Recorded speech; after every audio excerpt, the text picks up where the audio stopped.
kita sudah di Juli loh, bilang haleluya. Yuk, haleluya ya. Bapak Ibu Saudaraku, kita sudah ada di bulan Juli, artinya sudah 6 bulan berlalu. Dan saya percaya situasi sesulit apapun, kalau hari ini kita masih ada, berarti Tuhan tetap menolong kita. Yang setuju katakan amin ya. Hidup kita boleh sulit, tetapi Tuhan kita selalu punya cara untuk menolong kita. Kita tinggalkan Mei ketika kita belajar tema tentang mujizat, dan hari ini Juni ya kita tinggalkan, kita masuk Juli di mana kita mau belajar tentang doa dan persekutuan tubuh Kristus. Katakan sama-sama, bulan ini aku mau belajar tentang gereja Tuhan. Bilang saudaraku, haleluya ya. Oke, yuk di PowerPoint saya. 2025 adalah tahun kebangkitan doa ya, dan next bulan Juli ini sekali lagi kita akan belajar tentang tema persekutuan tubuh Kristus. Next, saya akan mulai dengan ayat ini. Matius 16 ayat 18. Satu ayat saja sebagai dasar, mari kita baca sama-sama. 1, 2, 3.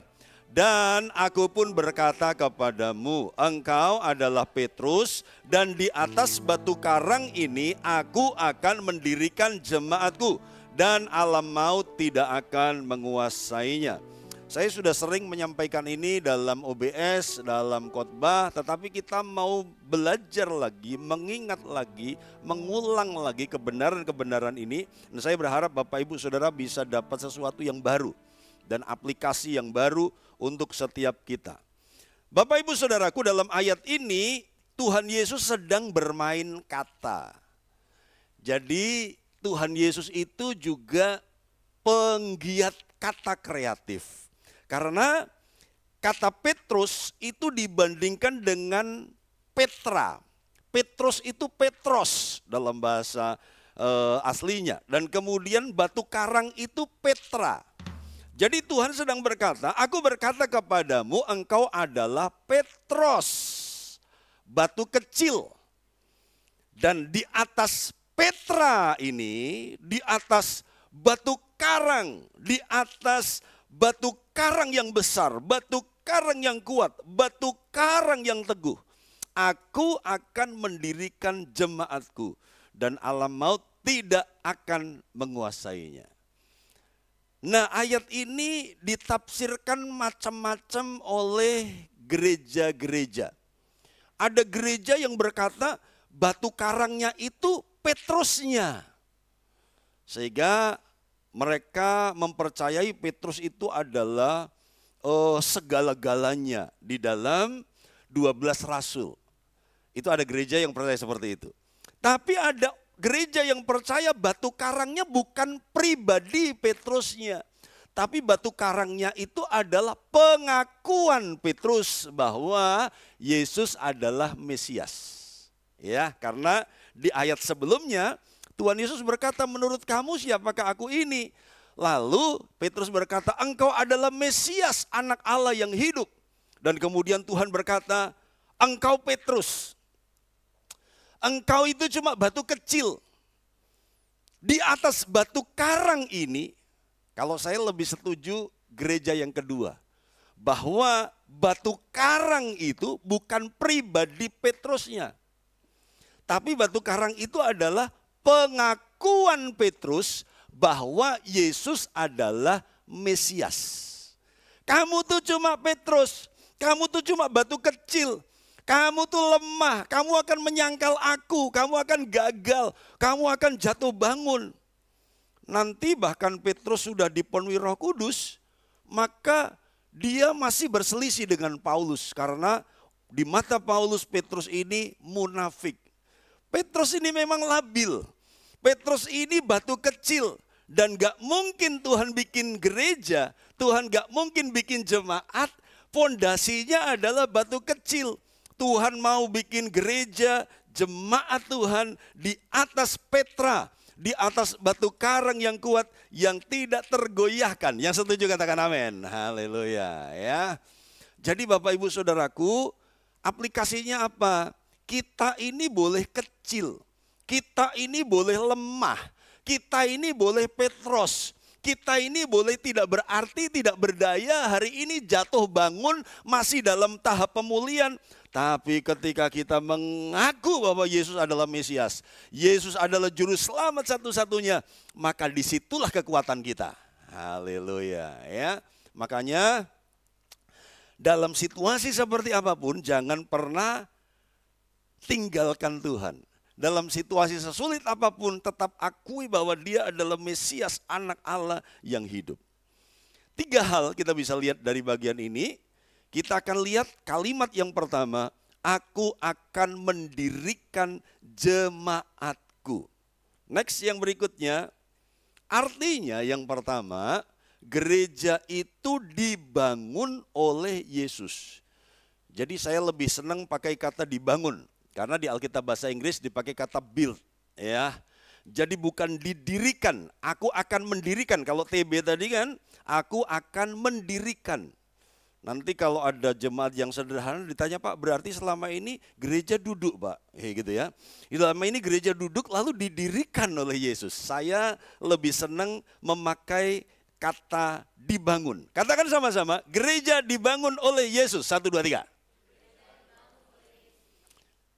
Bilang sama sebelah, gereja itu aku dan kamu. Bilang saudaraku, haleluya, puji Tuhan ya.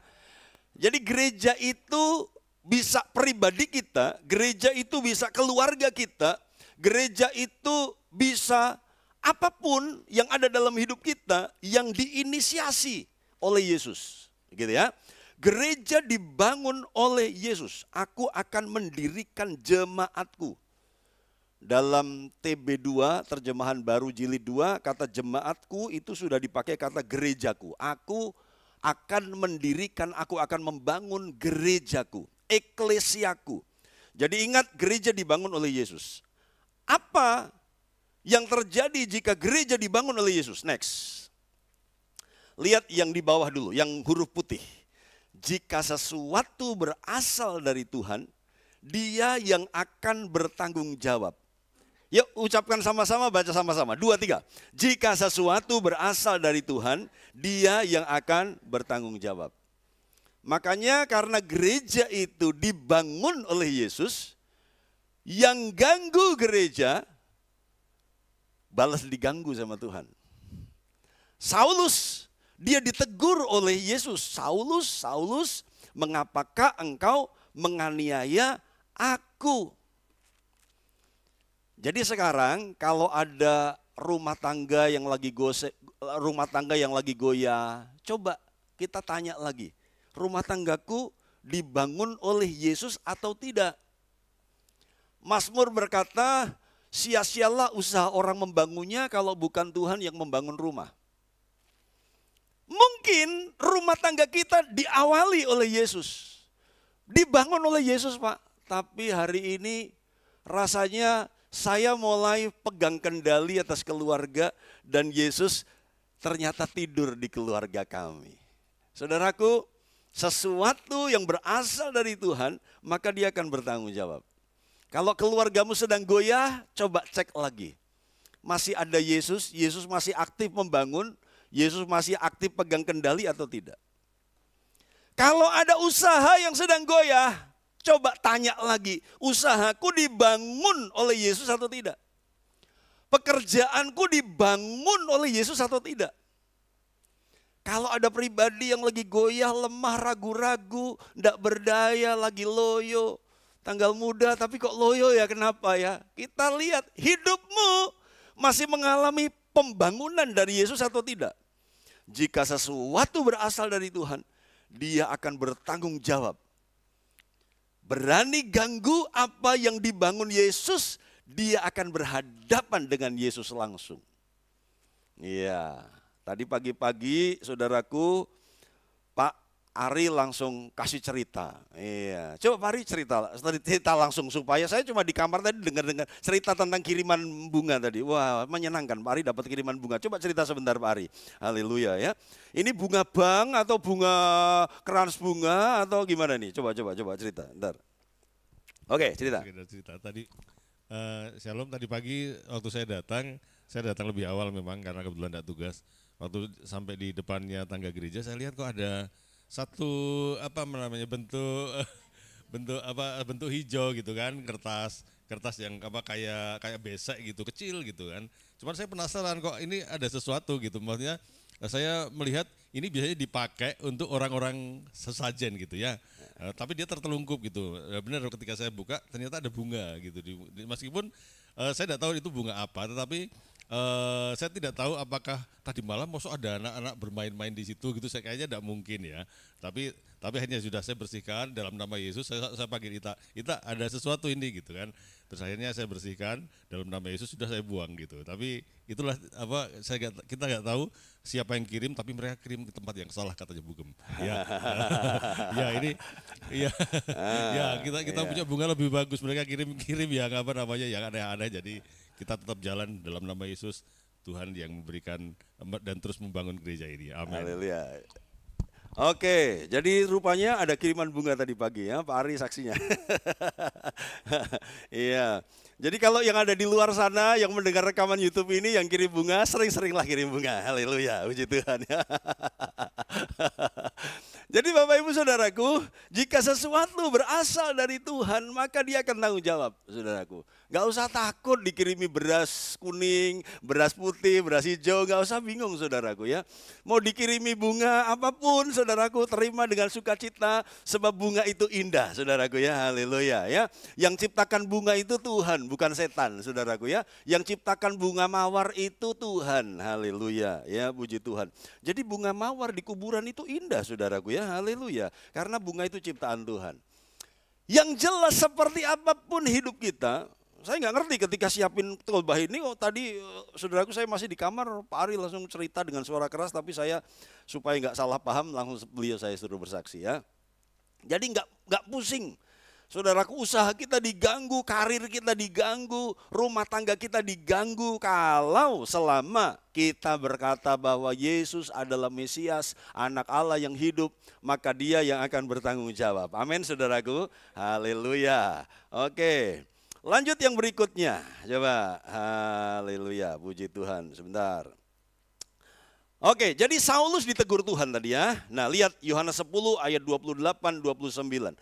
Dan aku memberikan hidup yang kekal kepada mereka, dan mereka pasti tidak akan binasa sampai selama-lamanya. Dan seorang pun tidak akan merebut mereka dari tanganku. Katakan amin saudaraku ya. Mereka tidak akan merebut dari tanganku. Gereja didirikan, dibangun oleh Yesus. Ketika rumah tangga kita, hidup kita, usaha kita dibangun oleh Yesus, maka tidak ada yang bisa ngerebut mereka dari tangan kita. Kalau jabatan itu jatah kita, dia akan tetap sampai kepada kita. Haleluya. Kalau berkat itu ditentukan Tuhan buat kita, dia gak akan lari kemana-mana. Haleluya ya. Kalau seseorang ditentukan jadi pasangan hidup kita, maka dia tidak akan bisa berpaling ke lain hati. Haleluya ya. Yang jomblo katakan amin. Haleluya. 29. Bapakku yang memberikan mereka kepadaku apa? Lebih besar daripada siapapun, dan seorang pun tidak dapat merebut mereka dari tangan Bapa. Yang pertama, tangan Yesus. Yang 29, tangan Bapa. Kita ada dalam genggaman tangan Tuhan sendiri. Tidak akan binasa sampai selama-lamanya. Jadi walaupun nuklir meledak, walaupun pulau-pulau tenggelam, walaupun megatrust, walaupun krisis ekonomi, saudaraku, kita tidak akan binasa sampai selama-lamanya. Dan kita tetap ada di genggaman tangan Tuhan. Haleluya. Jadi yang pertama apa? Gereja dibangun oleh Yesus. Biarkan kita jadi gereja yang hidup, kita jadi gereja yang dipegang tangan Tuhan, yang mengalami dia bekerja dan membangun hidup kita. Next yang berikutnya. Yang kedua, kalimat kita akan lihat adalah di atas batu karang ini. Di atas batu karang ini aku akan mendirikan jemaatku. Aku akan membangun gerejaku. Gerejaku loh ya. Jadi gereja ini punya Tuhan. Next. Yang kedua, gereja dibangun di atas batu karang. Petra. Batu karang yang kuat, batu karang yang besar. bukan Petros, bukan batu kecil, tetapi batu karang yang kuat. Artinya, next, yuk baca sama-sama. 2, 3. Gereja diciptakan untuk kuat. Katakan sama-sama sama sebelahmu, kita harus kuat. Bilang saudaraku, ya. Puji Tuhan. Makanya saya kasih judul di YouTube, saudaraku. Judul khotbah ini adalah selalu menangis tetapi selalu menang. Haleluya, ya. Kita menangis tetapi kita menang. Gereja selalu ingin dilemahkan. Gereja selalu ingin didegradasi. Tetapi kalau kita tahu bahwa kita diciptakan atas pengakuan yang kuat, atas pengakuan bahwa Yesus adalah Mesias Juru Selamat yang hidup, maka gereja diciptakan untuk kuat. Katakan sama-sama, keluargaku juga harus kuat. Bilang saudaraku, haleluya. Bilang sama sebelah, pernikahanmu harus kuat. Bilang saudaraku, haleluya, ya. Jadi saya kembali menyampaikan bahwa hari-hari ini kami sedang menghadapi banyak masalah keluarga. Kami sedang banyak menghadapi banyak masalah pernikahan. Ketika kami terlibat pelayanan di panti, saudaraku, semua anak-anak di panti Borobudur itu akibat keluarga. Akibat salah pola asuh.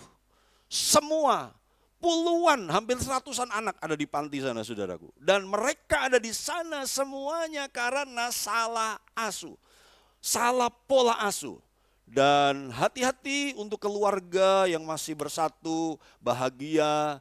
Saudaraku, hari ini Tuhan lagi ngerusak banyak keluarga. Ya. Iblis sedang merusak banyak keluarga. Ya, hati-hati, waspadalah, waspadalah.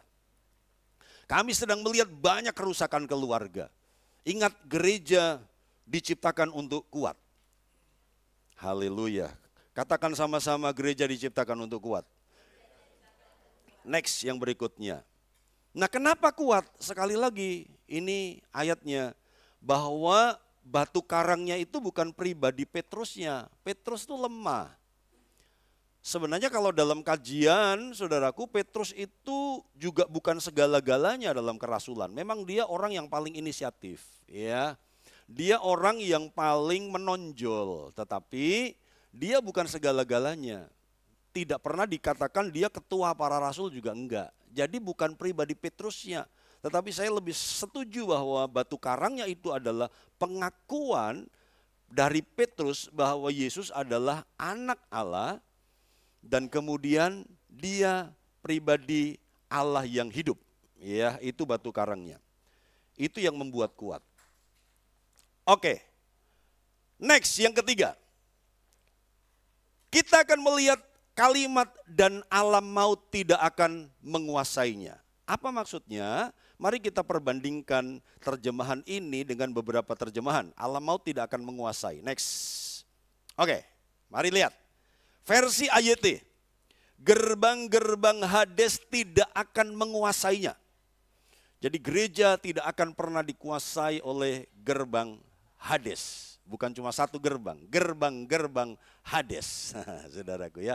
Persoalan, kesulitan apapun, kematian dalam bentuk apapun tidak akan pernah menguasai gereja. Terjemahan lama, segala pintu alam maut pun tidak akan dapat mengalahkan dia. Segala pintu. Neraka punya banyak pintu. Kalau Tuhan punya banyak cara untuk menolong kita, iblis juga punya banyak cara untuk menjatuhkan kita. Iblis punya banyak cara untuk melemahkan gereja. Segala pintu alam maut. Terjemahan sederhana Indonesia, TSI. Kuasa kematian tidak akan sanggup mengalahkan kesatuan jemaatku. Goyang-goyang sebelahmu, hei kita harus bersatu. Bilang saudaraku, haleluya, puji Tuhan, ya. Kita harus bersatu saudaraku. Kita tadi sudah nyanyi, satukanlah roh kami ya Tuhan. Haleluya. Senggol sebelahmu, kalau roh bersatu, dompet juga bersatu. Bilang saudaraku, haleluya, puji Tuhan, ya. Oke, ya. Kalau roh bersatu, maka dompet juga bersatu. Haleluya, puji Tuhan, ya. Jadi Bapak Ibu Saudaraku, Terjemahan sederhana Indonesia berkata kuasa kematian tidak akan sanggup mengalahkan kesatuan jemaatku. Kalau suami istri itu kompak bersatu, mau dipleroi mantan sebelah, keluarga itu tidak akan tergoyahkan. Yang setuju katakan amin, saudaraku. Ya. Jadi kalau orang tua dan anak itu bersatu, maka serangan dari luar pun tidak akan pernah bisa melemahkan keluarga. Yang setuju katakan amin. Kalau mertua dan menantu itu bersatu, maka tantangan seperti apapun di luar enggak akan bikin goyah. Haleluya. Katakan sama-sama, hidup mertuaku. Haleluya, puji Tuhan ya. Yang mertua bilang, hidup mantuku. Haleluya, puji Tuhan. Bapak Ibu Saudaraku, terjemahan sederhana Indonesia berkata bahwa kematian itu enggak sanggup mengalahkan kesatuan jemaat. Iya, kuasa kematian gak akan sanggup mengalahkan kesatuan suami istri. Kesatuan kakak adik.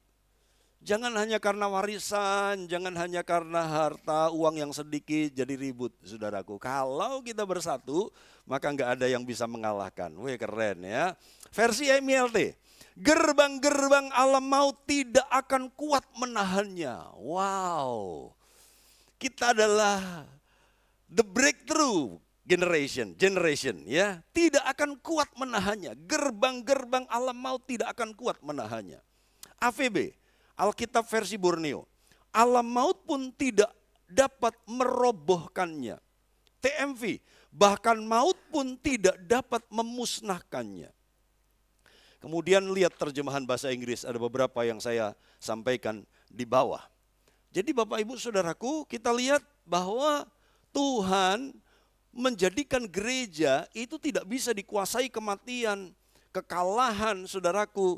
Kita bisa lemah, bangunan gereja bisa dirobohkan, tapi gereja itu bukan bangunan. Ya. Bangunan gereja bisa didemo, bisa dirobohkan, bisa kita tidak boleh beribadah, tapi gereja itu tidak pernah bisa dihancurkan. Kenapa? Karena alam maut tidak dapat menang, tidak dapat merobohkan, tidak dapat menahan, tidak dapat mengalahkan. Jadi mari kita perkuat persatuan kita, iman kita. Kalau satu kali katakanlah kita ngomong jelek, kita nggak boleh ibadah lagi di tempat ini. Kita akan ibadah di rumah-rumah, haleluya, puji Tuhan ya. Kita akan ibadah di rumah-rumah, haleluya. Dalam 1 minggu ibadah sama-sama, saya akan keliling kepada setiap KFC, haleluya. Dari pagi sampai sore, haleluya, puji Tuhan ya. Jadi Bapak Ibu Saudaraku, jangan pernah menyerah apapun yang terjadi. Katakan sama-sama, aku tidak akan pernah menyerah. 1, 2, 3, haleluya, puji Tuhan ya. Jadi Bapak Ibu, gereja mula-mula itu enggak punya gereja. Gereja mula-mula itu enggak punya bangunan gereja ya. Dan kenapa Yesus enggak pernah bangun bangunan gereja? Dia memuridkan 12 orang.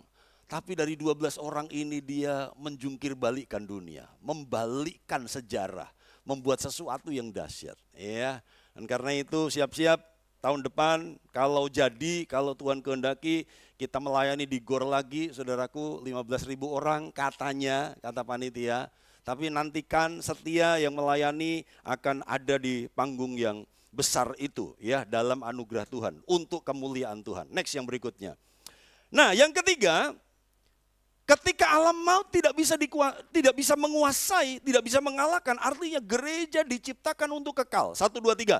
Gereja diciptakan untuk kekal.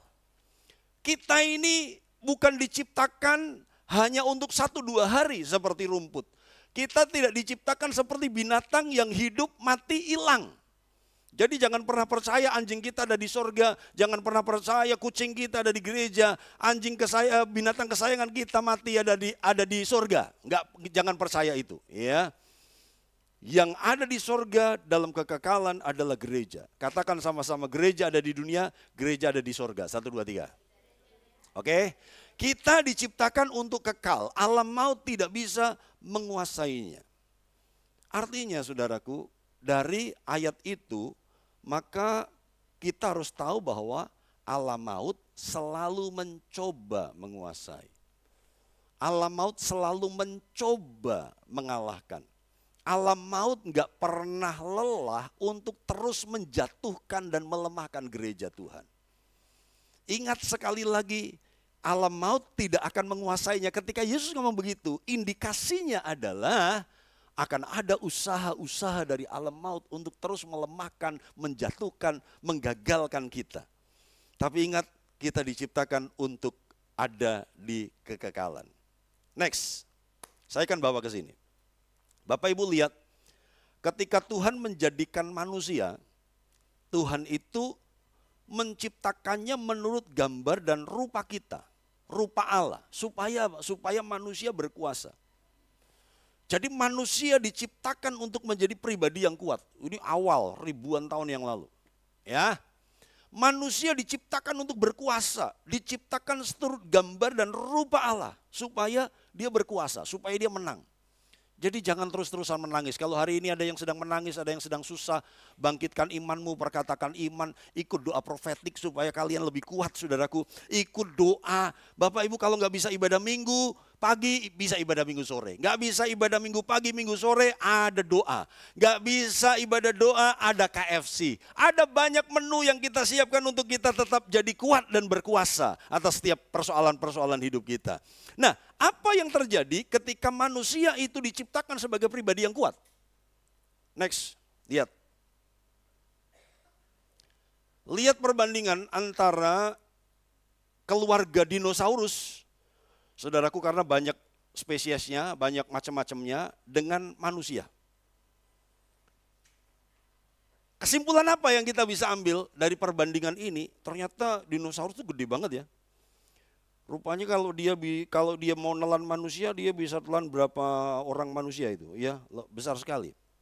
Apa kesimpulannya? Next, kesimpulan dari bagian ini. Binatang sebesar dan sekuat ini bisa punah. Tetapi manusia tetap ada. Masih tetap ada. Dinosaurus sekuat dan sebesar itu kalah dengan bencana alam. Ya, ada tafsiran mereka tenggelam di zaman air bah, ada yang penafsiran seperti itu, ada banyak penafsiran, saudaraku. Tapi yang jelas fakta menunjukkan ini binatang yang pernah ada. Karena dari temuan arkeologi ini ada, saudaraku, ya, nyata ada. Tapi mereka menghadapi bencana alam nggak cukup pinter, nggak cukup kuat untuk menghadapi bencana alam. Tapi manusia dipelihara Tuhan, dijaga Tuhan sebelum Tuhan menenggelamkan bumi dengan air bah.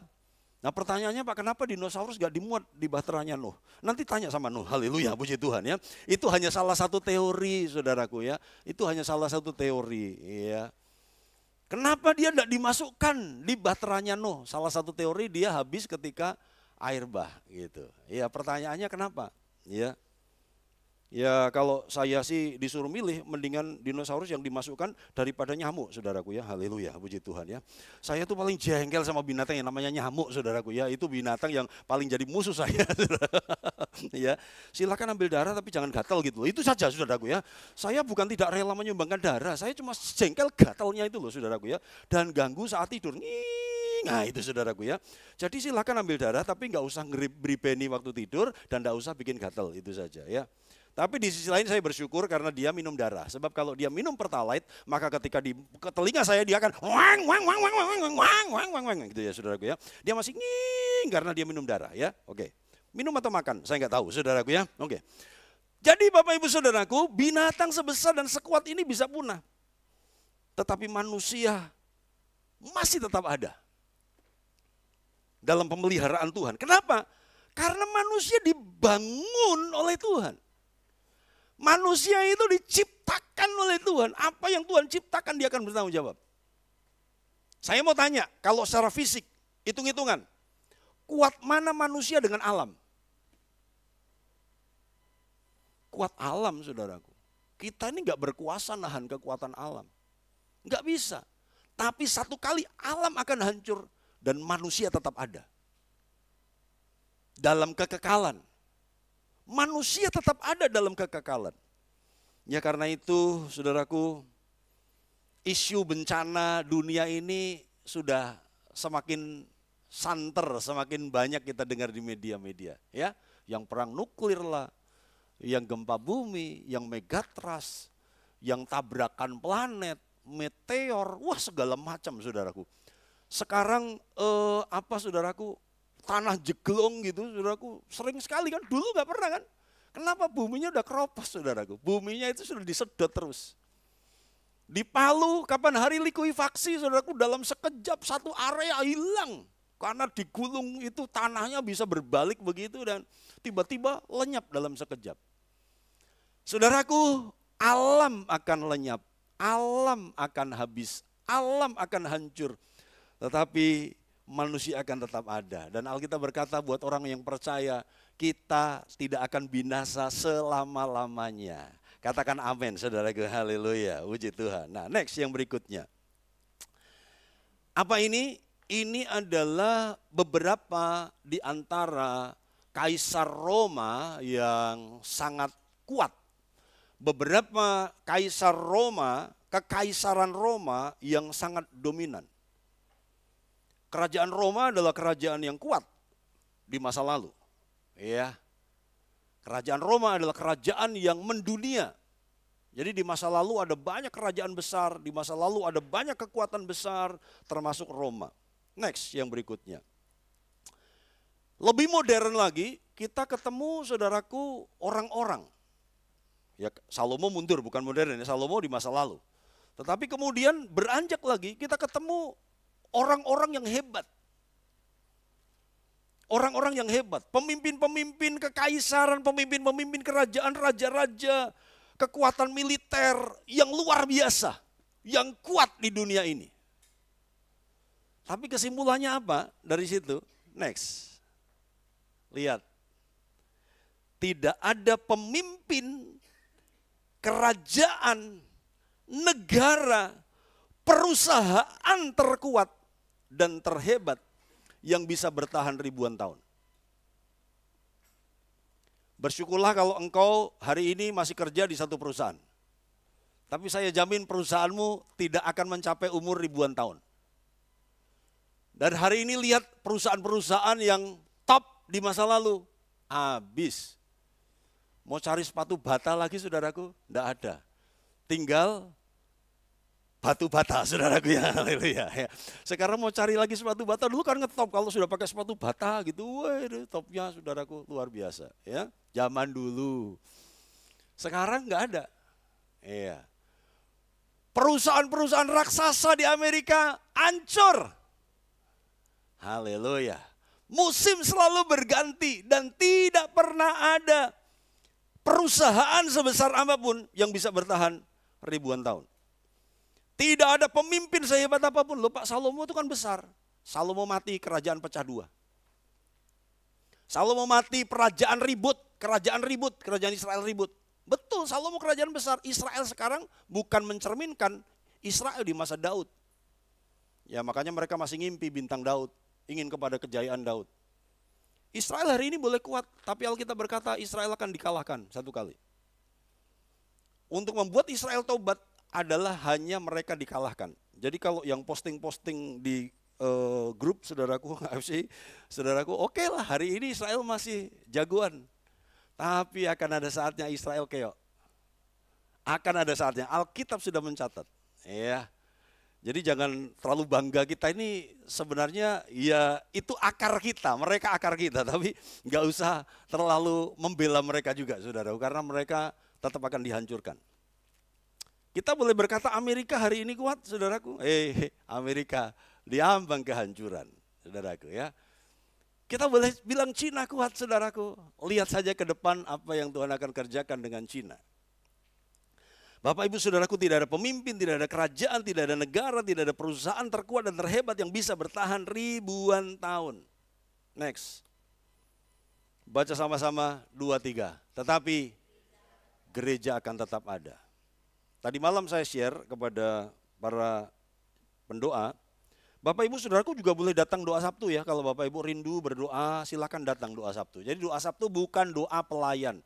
Saya berpikir ke depan kalau Tuhan izinkan ada kebaktian ketiga, saya nggak akan bikin kebaktian ketiga minggu. Saya akan bikin Sabtu itu jadi kebaktian ketiga, gitu ya. Jadi Sabtu akan didesain jadi kebaktian ketiga. Kalau Tuhan izinkan gereja ini penuh, pagi dan sore penuh, akan ada kebaktian ketiga. Saya nggak akan bikin hari Minggu, saya akan bikin hari Sabtu. Ya, itu jadi kebaktian yang ketiga. Iya, sama ibadah raya ke depan kalau Tuhan izinkan. Ya. Nah, silakan datang doa Sabtu. Tadi malam saya bagi, ternyata saya ketemu ada satu kelompok teman-teman di luar sana gereja yang sedang menantikan 2033. Karena ternyata saya baru tahu mereka presentasi, Pak, 2023 itu adalah ulang tahun gereja yang ke-2000. Gimana logikanya? Oh ya benar. Kalau tahun Masehi diawali dengan kelahiran Yesus, ya kan? Kemudian Yesus hidup 33,5 tahun. Dan kemudian setelah Yesus mati 33,5 tahun, dimulailah masa gereja. Berarti asumsinya, ya asumsi kasar, gereja itu dimulai tahun 33 setelah Yesus mati. Sehingga di 2033 gereja itu berusia 2000 tahun. Dan kalau lihat timeline-nya Alkitab, Perjanjian Lama itu diperkirakan 4.000 tahun. Perjanjian Lama 4.000 tahun. Dari awal sampai akhir Perjanjian Lama itu 4.000 tahun. Sementara Perjanjian Baru dimulai dari Yesus sampai kita aja sudah 2024. Artinya di hari ini, 2025. Di hari ini sudah 6.000 tahun yang lalu Tuhan bekerja. Nah kalau dalam satu harinya Tuhan adalah 1.000 tahun manusia, berarti kita sudah ada di penghujung hari ke-6. Jadi 2033 itu adalah penghujung hari ke-6. Sehingga 2034 itu masuk hari ke-7. Itu masuk Sabat, hari perhentian. Apa yang akan terjadi? Enggak ngerti. Jadi teman saya berkata, ayo Pak siap-siap Pak. Tinggal 8 tahun. Gitu ya, tinggal 8 tahun menuju 2033. Kita mau kasih hadiah apa untuk ulang tahun Tuhan, ulang tahun gereja di 2033. Kalau bukan jiwa-jiwa. Bapak Ibu, saya mau share ya. Tema tahun depan sudah ada. Jadi sudah sejak beberapa bulan lalu Tuhan sudah kasih tema untuk tahun depan. Saya nggak akan ngomong sekarang. Tapi saya lagi simpen, doakan, susun kurikulumnya. Untuk apa yang kita akan pelajari selama tahun 2026. Temanya sudah ada.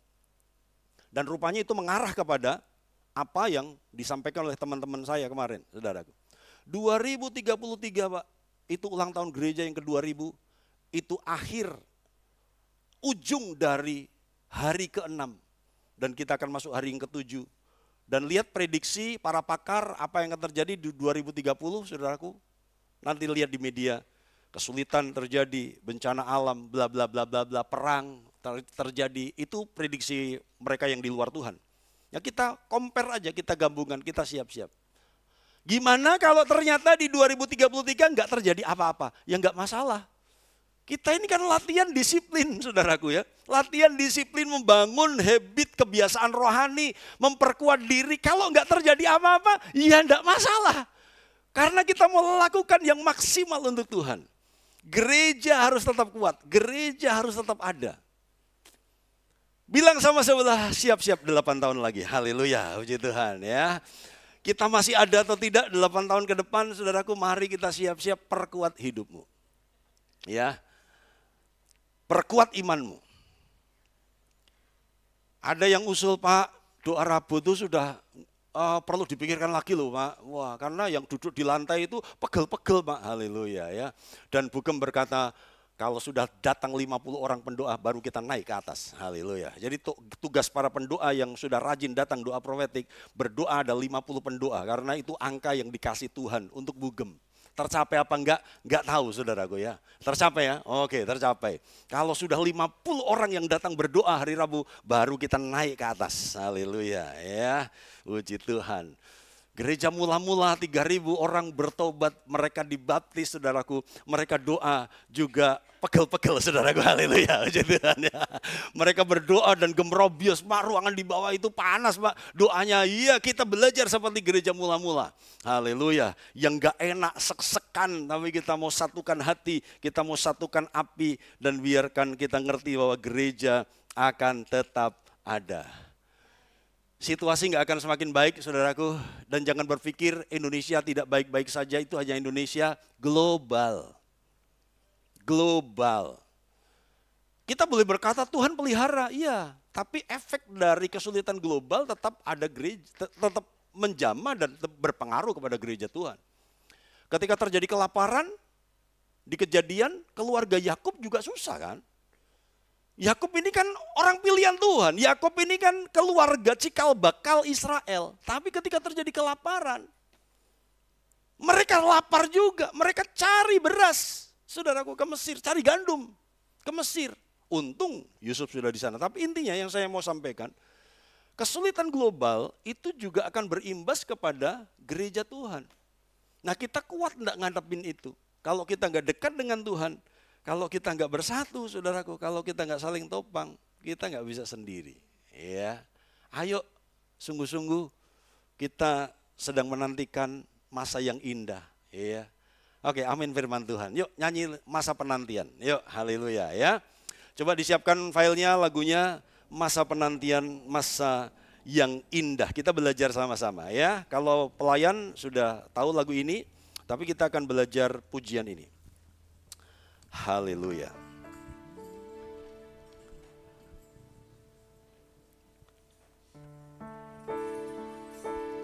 Masa penantian, masa yang indah.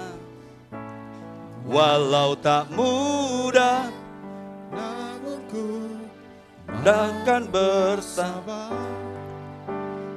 Bersama Tuhan semua kan indah. Bila ku tak mampu, Tuhan kan mampukan. kuasanya sempurna, mampukan. Ku dapat bertahan bersama Tuhan, semua kan indah. Masa penantian, masa penantian, masa yang indah. Walau tak mudah, namun ku mau bersabar. Bersama Tuhan semua kan indah. Bila ku tak mampu, bila ku tak mampu, Tuhan kan mampukan. Kuasanya sempurna, mampukan. Ku dapat bertahan bersama Tuhan, semua kan indah. Ku kan tetap menabur, ku kan tetap menabur dalam masa penantian. Walau penuh air mata, namun ku takkan menyerah. Perjuanganku kan jadi tuaian indah. Tuhan memampukan, aku pasti menang. Masa penantian, masa penantian, masa yang indah. Walau tak mudah, namun ku mau bersabar. Bersama Tuhan semua kan indah. Bila ku tak mampu, bila ku tak mampu, Tuhan kan mampukan. Kuasanya sempurna, mampukan. Ku dapat bertahan bersama Tuhan, semua akan indah. Masa penantian, masa penantian, masa yang indah. Walau tak mudah, namun ku mau bersabar. Bersama Tuhan semua akan indah. Bila ku tak mampu, Bila ku tak mampu, Tuhan kan mampukan. kuasanya sempurna. Kuasanya sempurna, mampukan ku dapat bertahan. Bersama Tuhan semua kan indah. Ku kan tetap menabur, ku kan tetap menabur dalam masa penantian. Walau penuh air mata, namun ku takkan menyerah. Perjuanganku kan jadi tuaian indah. Tuhan memampukan, aku pasti menang. Bukan tetap menabur dalam masa penantian. Walau penuh air mata, namun ku takkan menyerah. Perjuanganku kan jadi tuaian indah. Tuhan memampukan, aku pasti menang. Masa penantian, Masa penantian, masa yang indah. katakan dengan iman.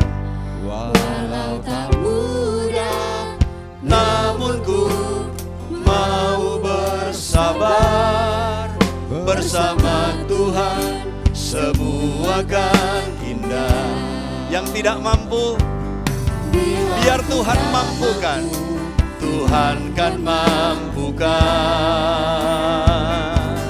Kuasanya sempurna, mampukan ku dapat bertahan. Bersama Tuhan semua kan indah. Ku kan tetap menabur. Tuhan tetap menabur. Amin. Dalam masa penantian, walau penuh air mata.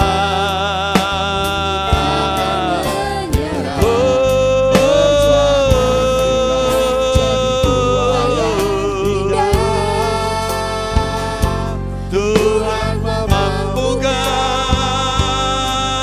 aku pasti menang. Ku kan tetap menabur Tetap menabur dalam masa penantian. Walau penuh air mata, namun ku takkan menyerah.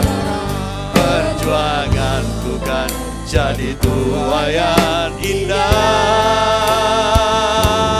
Tuhan memampukan,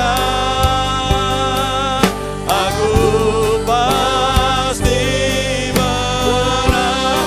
Bukan tetap menabur dalam masa penantian. Walau penuh air mata, perjuanganku kan jadi tuaian indah. Tuhan memampukan, aku pasti menang. Kalau engkau sedang berkata bahwa Pak, aku tidak punya uang untuk ditabur, engkau bisa tabur tenagamu. Kalau engkau sudah tidak berdaya, mungkin sakit, tidak bisa apa-apa, tenagaku juga terlalu lemah untuk ditaburkan untuk pelayanan. Taburkan air matamu. Berdoa untuk pekerjaan Tuhan, bekerja untuk hamba-hamba Tuhan, bekerja untuk keluarga-keluarga. Berdoa untuk pelayan-pelayan, berdoa untuk anak-anak, cucu, taburkan air matamu. Kalau engkau juga sudah gak punya air mata, engkau bisa taburkan suaramu. Tuhan, aku mau menabur suara. Aku mau bersyukur, aku mau memuliakan Tuhan. Aku mau berdoa dengan suaraku. Walaupun aku gak bisa nangis lagi, aku mau taburkan suaraku. Engkau bisa menaburkan hatimu. Engkau bisa menaburkan nasihatmu.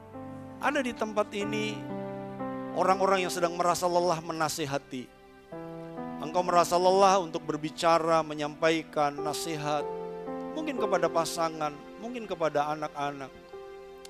Satu kali perjuangan kita akan jadi tuaian indah. Engkau akan melihat lebih dari semua usahamu. Tuhan turut bekerja tanpa kita sadari, tanpa kita tahu. Kalau kita mau menabur hari ini, kita akan menuai di masa yang akan datang. Kalau hari ini engkau menabur sesuatu, engkau akan tuai di masa yang akan datang. Kalau hari ini ada yang sedang merasa tidak menuai, jangan-jangan kita lupa nabur di masa yang lalu. Jangan-jangan kita nggak mau kasih tenaga kita. Jangan-jangan kita nggak mau kasih air mata kita, suara kita, ide-ide kita. Hal-hal baik, kreasi-kreasi kita dalam hidup kita. Kalau hari ini engkau kering, jangan-jangan itu akibat karena kita tidak menabur di masa yang lalu. Ayo mulai tanam hari ini.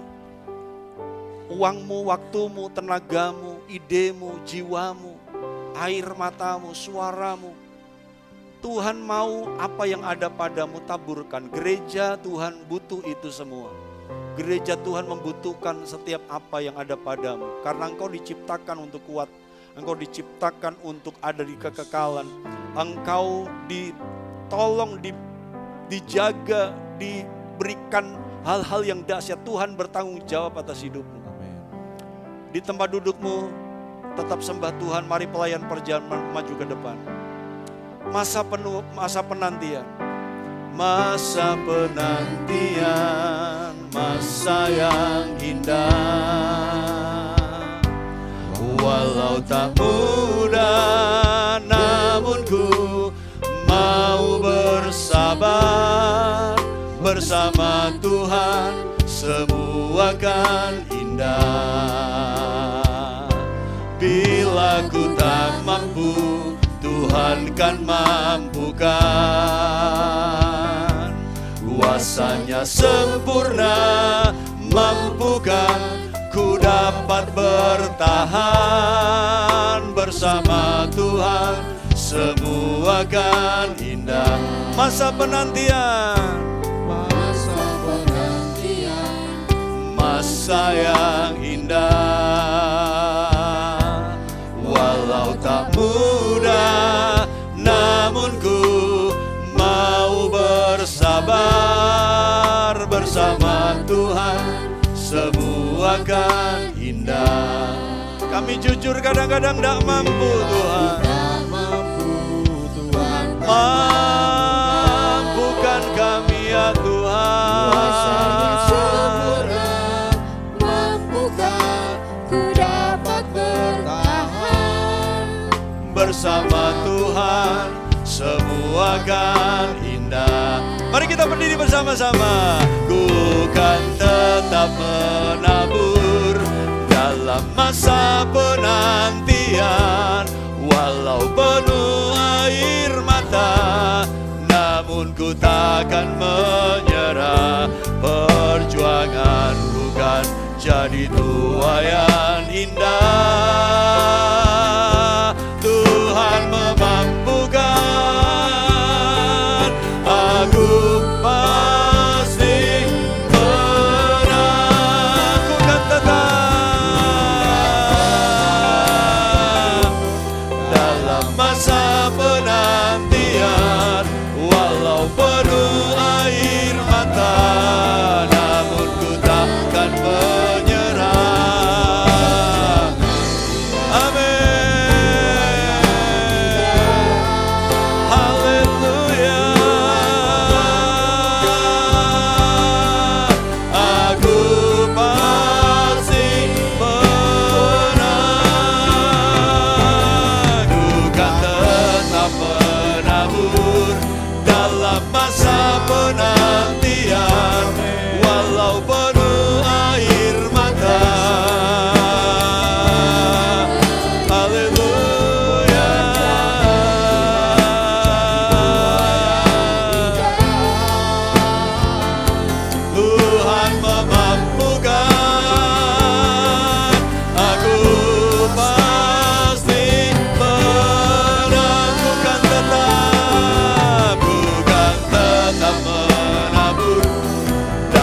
masa penantian, namun ku takkan menyerah. Jadi tuayan indah, Tuhan memampukan. Aku pasti menang. Sembah Dia.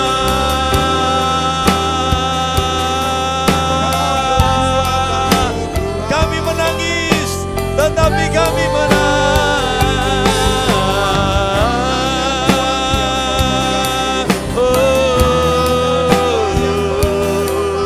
Engkau Tuhan.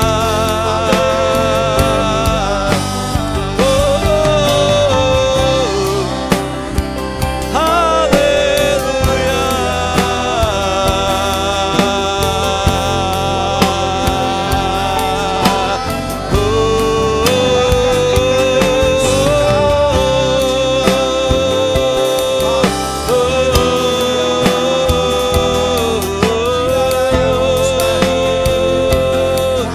Haleluya.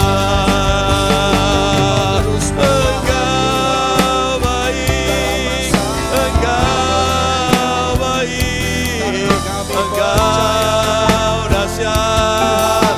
Haleluya.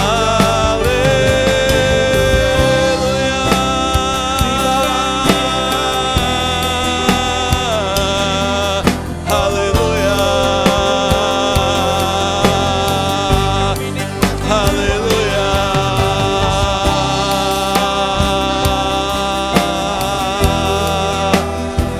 Haleluya.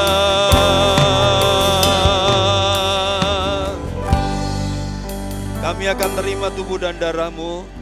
Biarkan Tuhan yang akan menolong, berbicara lebih lagi. Tuhan yang akan menjamah hati kami. Biarkan kami pulang dengan dibangun lagi yang baru. Dengan pembangunan, dengan semangat, dengan penghiburan, kekuatan yang baru. Kami menyerahkan perjamuan kudus hari ini dalam tangan-Mu dalam nama Yesus. Haleluya. Amin. Silakan duduk, Bapak Ibu akan dilayani. Silakan pelayan perjamuan. Kita nyanyi lagu ini, Masa Penantian. Masa penantian, masa yang indah, walau tak mudah, namun ku mau bersabar. Bersama Tuhan semua akan indah. Bila ku tak mampu, Tuhan kan mampukan. Kuasanya sempurna, mampukan ku dapat bertahan. Bersama Tuhan semua akan indah. Bukan tetap menabur, Bukan tetap menabur dalam masa penantian, walau penuh air mata, namun ku takkan menyerah. Perjuangan Tuhan jadi tuayan indah. Tuhan memampukan, aku pasti menang. bukan tetap menabur. Bukan tetap menabur dalam masa penantian, walau penuh air mata, namun ku takkan menyerah. Perjuangan Tuhan Jadi tuayan indah, Tuhan memampukan. Aku pasti menang. Bukan tetap menabur, bukan tetap menabur dalam masa penantian, walau penuh air mata. takkan menyerah. Amin. Jadi tuayan indah,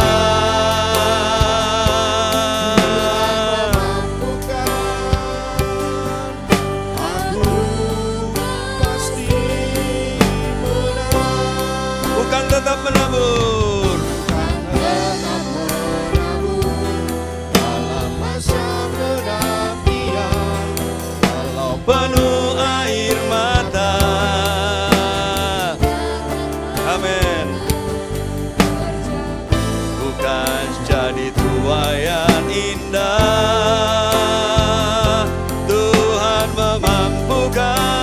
pasti menang.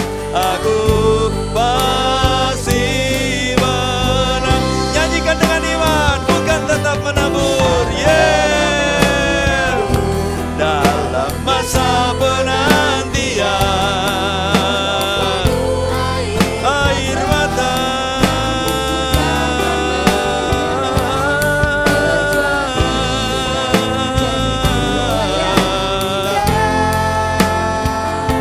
Tuhan memampukan, aku pasti menang.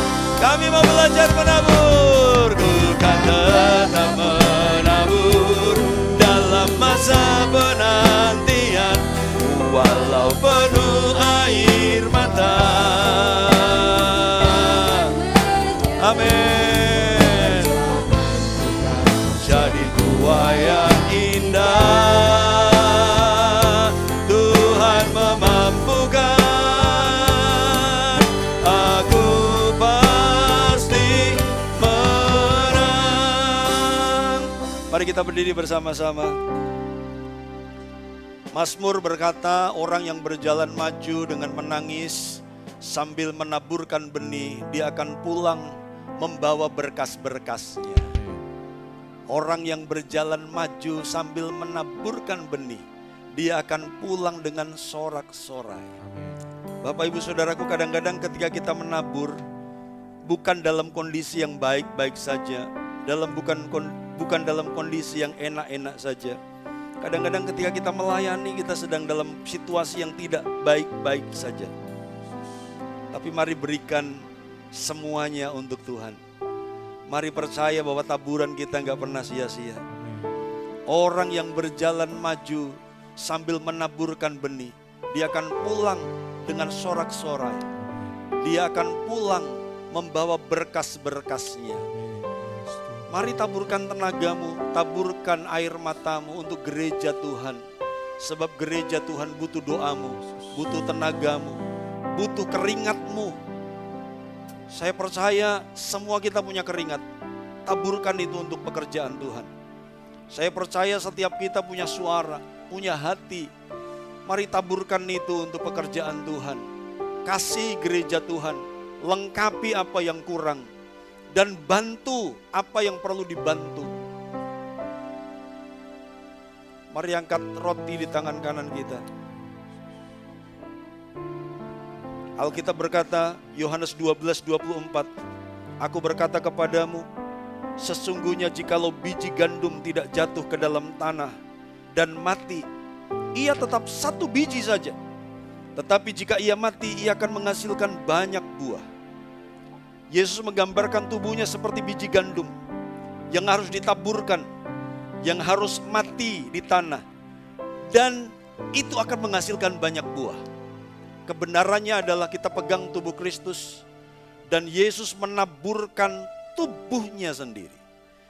Yesus menaburkan hidupnya, rela mati melayani Tuhan, rela bersusah-susah melayani Tuhan. Dan kita lihat tuayannya adalah engkau dan aku.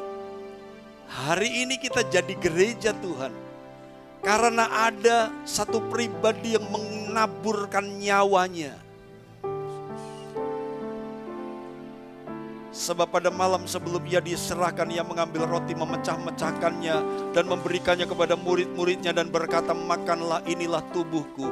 Mari makan dengan iman dalam nama Yesus.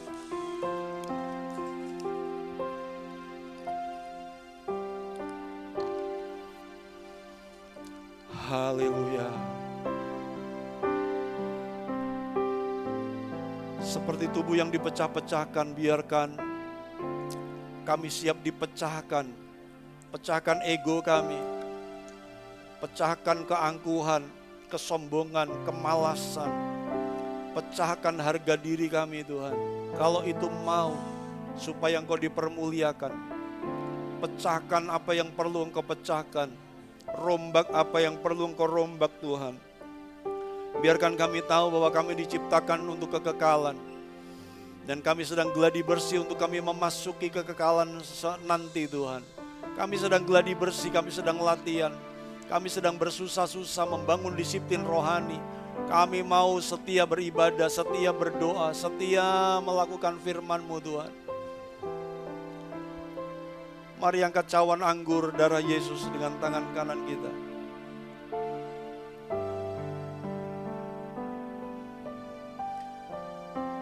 Terima kasih buat darah-Mu Tuhan. Terima kasih Tuhan. Terima kasih Tuhan. Ku sembah Kau Tuhan.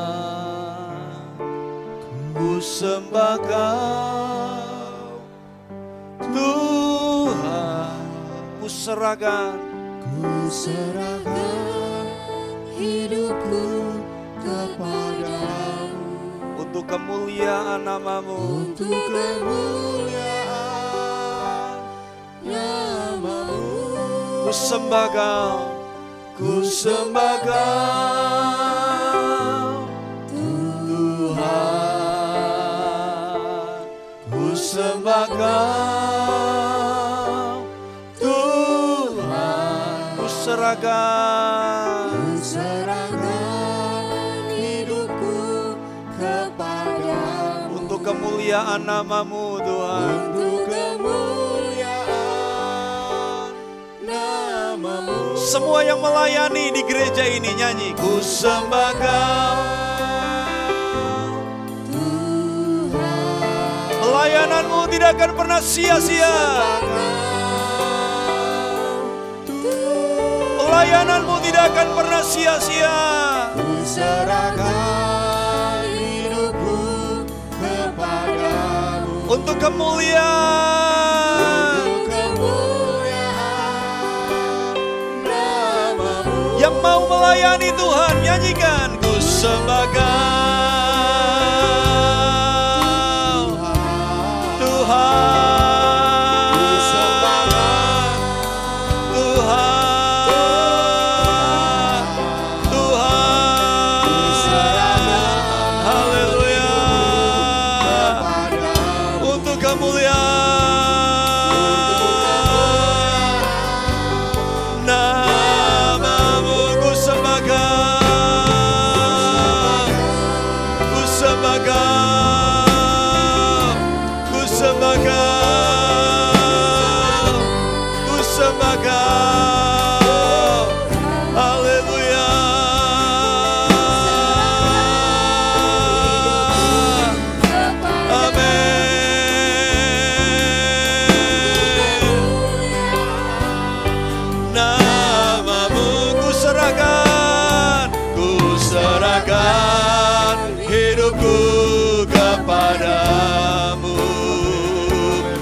Dan setelah itu dia mengambil cawan anggur, memberikannya kepada murid-muridnya dan berkata, inilah darahku, darah perjanjian yang ditumpahkan bagi kamu. Perbuatlah setiap kali kamu mengingat akan aku. Mari minum dengan iman dalam nama Yesus.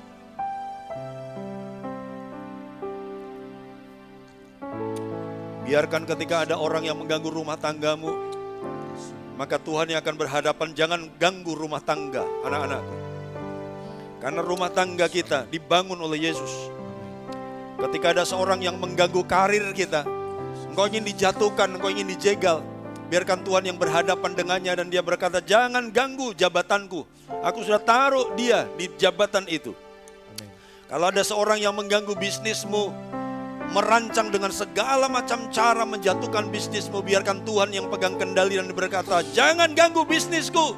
Itu bisnisku yang dikerjakan oleh anak-anakku. Itu pekerjaanku. Segala sesuatu yang dibangun oleh Tuhan, dia akan tanggung jawab. Amin. Karena itu terus libatkan Tuhan dan biarkan dia terlibat. Bukan terlibat, dia yang punya, kita yang dilibatkan. Amin. Tuhan, keluarga kami, masa depan kami, hidup kami, perusahaan kami, pekerjaan, bisnis kami, Tuhan, karir kami, jabatan kami. Ini bukan kami melibatkan Tuhan, Tuhan yang melibatkan kami. Ini semuanya punya Tuhan. Gereja Tuhan, bukan kami melibatkan Engkau, ini punya Tuhan. Engkau yang melibatkan kami Tuhan. Karena itu berkati umat-umat-Mu yang sudah beribadah. Turunlah berkat anugerah dari Allah Bapa, kasih sayang anaknya yang tunggal, persekutuan Roh Kudus, memelihara roh jiwa tubuhmu sempurna tak bercacat sampai Yesus datang menjemput gereja. Terimalah perlindungan yang sempurna, terimalah keberhasilan yang maksimal, terimalah keberuntungan yang ajaib. Hanya dalam nama Yesus, haleluya, amin. Selamat pagi, Tuhan memberkati semuanya.